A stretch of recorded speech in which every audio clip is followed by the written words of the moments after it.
Is there a place in Flanders where you think the race will be made, or you hope it to be made? It's hard to say. It's hard to say. At the moment, I think it's a bit unpredictable. Like there's, of course, all the iconic climbs and the cobbles that you really have to be careful on. The race is made multiple times. Flanders is really a selection race. The whole race. I mean, you have to be really on for the whole race. Yeah, I think every year we're seeing it earlier and earlier because teams are looking at the map and trying to pick the point where they can get to the front before everybody else.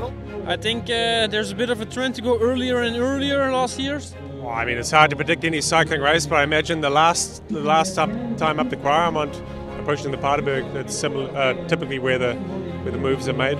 There's always selections happening. For sure, the second time we hit the Kwaremont is kind of like when the race starts, but most of the riders in the bunch are pretty much at the edge, at the limit. I would say that every year, race starts after Kruisberg, or Canarieberg, I would say. I mean, it's where the race ends and where the race starts. It's like second time up Kwaremont for half of the bunch, or even. Well, you have to be honest, 3/4 of the peloton it ends, and for 1/4 it starts. And even if people are still in the race, you're just, a victim in the back. The race starts, but that just means that like 70% of the field can't follow anymore, and then the real moves to win the race happen after that. It's one of our longer races that we have on the calendar, and it's definitely pretty heavy towards the second half of the race. After the Koppenberg, you have to be careful on every climb afterwards. A lot of small teams, they will want to enjoy the breakaway, so it's traditional that they start full gas, and I hope it's not the same like Wevelgem, but okay, we will see.